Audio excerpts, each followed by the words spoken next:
ഇന്നത്തെ എൻ്റെ video wedding ആനിവേഴ്സറിക്ക് trip പോയതിനെക്കുറിച്ചാണ്. ഇന്ന് രാവിലെ ഞങ്ങൾ അമ്പലത്തിൽ പോയി വന്നതിന് ശേഷം ആണ് യാത്ര തുടങ്ങുന്നത്. ഞങ്ങൾ വീട്ടിൽ നിന്ന് ഇറങ്ങിയപ്പോൾ കുട്ടികളെടുത്ത ഫോട്ടോ ആണ് കേട്ടോ അതെല്ലാം. അങ്ങനെയാണ് യാത്ര തുടങ്ങി. നിലമ്പൂർ ഉടുപ്പി ഹോട്ടലിൽ നിന്നാണ് കേട്ടോ ഞങ്ങൾ ബ്രേക്ക്ഫാസ്റ്റ് കഴിച്ചത്. ഞാനൊരു മസാല ദോശയും ജിതേഷ് ചേട്ടൻ ഇഡ്ഡലിയും കഴിച്ചു, ചായയും കുടിച്ചു. നല്ല ടേസ്റ്റുള്ള ഫുഡായിരുന്നു. അങ്ങനെ ഞങ്ങൾ അവിടുന്ന് ഫുഡൊക്കെ കഴിച്ച് വീണ്ടും യാത്ര തുടങ്ങി. നല്ല കാലാവസ്ഥ കേട്ടോ, നല്ല കാറ്റും തണുപ്പും എല്ലാം ഉണ്ട്. നല്ല രസമുള്ളൊരു യാത്ര. ഞങ്ങൾ നാടുകാണി ചുരം കയറി വെറുതെ ഒന്ന് കറങ്ങിയിട്ട് തിരിച്ചു പോകാമെന്നുള്ള ഉദ്ദേശത്തിൽ വന്നതാണ്. പക്ഷെ ഞങ്ങൾ പോയി മസനഗുഡിയിലെത്തി. പോയപ്പോൾ ഞങ്ങൾ അധികം വീഡിയോസൊന്നും എടുത്തിട്ടില്ല കേട്ടോ. കാട് കാണാൻ നല്ല രസമാണ്. കുറച്ചൊക്കെ എടുത്തിട്ടുള്ളൂ. പിന്നെ മസനഗുഡിയിലെത്തിയതിന് ശേഷം ഞങ്ങൾ രണ്ടാളും അവിടെ ഇറങ്ങി കുറച്ച് നേരം അവിടുത്തെ കാഴ്ചകളൊക്കെ കണ്ട് ഒരു ചായയൊക്കെ കുടിച്ച് കുറേ സെൽഫിയൊക്കെ എടുത്ത് കുറച്ച് സമയം അവിടെ വിശ്രമിച്ചിട്ടൊക്കെയാണ് തിരിച്ചു പോകുന്നത്. തിരിച്ചു പോരുമ്പോൾ നല്ല ഭംഗിയുണ്ട്. ഇനി കാട് കാണാൻ, റോഡൊക്കെ കാണാൻ നല്ല ഭംഗിയുണ്ടായപ്പോൾ പിന്നെ അവിടുന്ന് കുറേ വീഡിയോസ് എടുത്തു. നല്ല രസമുണ്ടായിരുന്നു. പോയപ്പോൾ ഞാൻ മൃഗങ്ങളൊന്നും കണ്ടിട്ടില്ല, ഒരു മയിലിനെ മാത്രമേ കണ്ടിട്ടുള്ളൂ.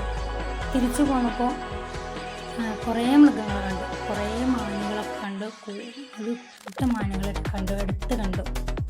പിന്നെ ആനേനെ കണ്ടു, വലിയൊരു ആനേനെ കണ്ടു. അതിനെ കണ്ടപ്പോൾ പേടിച്ചിട്ട് ഞാൻ വീഡിയോ എടുത്തില്ല. ഞങ്ങൾ വേഗം കാർ ഓടിച്ച് പോന്നു.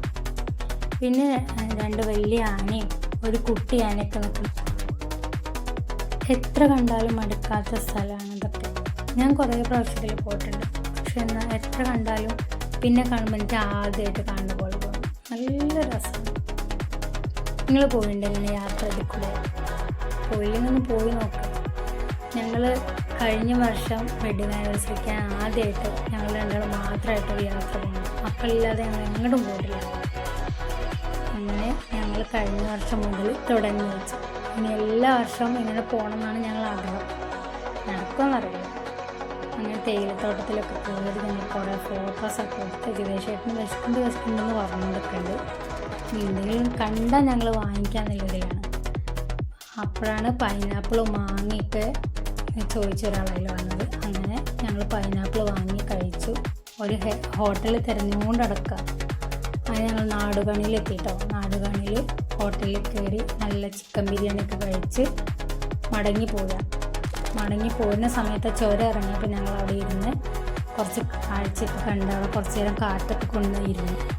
അപ്പോൾ ഞാൻ പോകുമല്ലോ എന്ന് പറഞ്ഞ് ചോദിച്ചപ്പോൾ എനിക്കൊരാഗ്രഹം കാറിൻ്റെ ഡ്രൈവിംഗ് സീറ്റിൽ നിന്നിരിക്കാൻ. ഡ്രൈവിംഗ് അറിയില്ലെങ്കിലും അവിടെ നിന്ന് ഇരുന്നൂടെ. അങ്ങനെ ഞങ്ങൾ ഡ്രൈവിങ് അറിയണ പോലെ അഭിനയിച്ച് അതിലിരുന്നു. പിന്നെ ഞങ്ങൾ മടങ്ങിപ്പോന്നു. അവിടുന്ന് ഒരു ഐസ്ക്രീമൊക്കെ വാങ്ങി കഴിച്ച് ഞങ്ങൾ തിരിച്ചു പോരാം. ഞങ്ങളെ ഈ യാത്ര നിങ്ങൾക്ക് ഇഷ്ടപ്പെട്ടെങ്കിൽ നിങ്ങളും പോകണം കേട്ടോ. ഇങ്ങനെ ഒരു യാത്ര നല്ല രസമാണ്. നമ്മൾ വിചാരിക്കും നമ്മൾ രണ്ടാളും ഒറ്റയ്ക്ക് പോകുമ്പോൾ എന്താ പറയാനുണ്ടാവുമെന്നൊക്കെ. പക്ഷെ ഭാര്യയും ഭർത്താവും ഒറ്റയ്ക്കൊന്ന് പോയി നോക്കുക കുട്ടികളില്ലാതെ. അപ്പം നിങ്ങൾക്ക് വർത്താനം പറയാനുണ്ടാവും. കുറേ സംസാരിക്കുമ്പോൾ പിന്നെയും സംസാരിക്കാനുണ്ടാവുക. നമ്മൾ വീട്ടിൽ ഇരിക്കുമ്പോൾ സംസാരിക്കാൻ അധികം സമയം കിട്ടില്ലല്ലോ. അപ്പം നമുക്ക് കുറവ് സംസാരം ഉണ്ടാവുള്ളൂ. പക്ഷെ നമ്മൾ ഒരുമിച്ചൊരു യാത്രയൊക്കെ പോകുമ്പോൾ നമ്മൾ സംസാരിച്ച് ഒരുപാട് സംസാരിക്കാൻ വീണ്ടും ഉണ്ടാവും. നല്ല രസമുണ്ട്. ഞങ്ങളെ ഇന്നത്തെ ദിവസം ജിതേഷ് ചേട്ടൻ എനിക്ക് വേണ്ടി ഈ ദിവസം മാറ്റി വെച്ച് എൻ്റെ കൂടെ രാവിലെ മുതൽ വൈകുന്നേരം ഉണ്ട്. ഞാൻ ജിതേഷ് ചേട്ടൻ്റെ കൂടെ.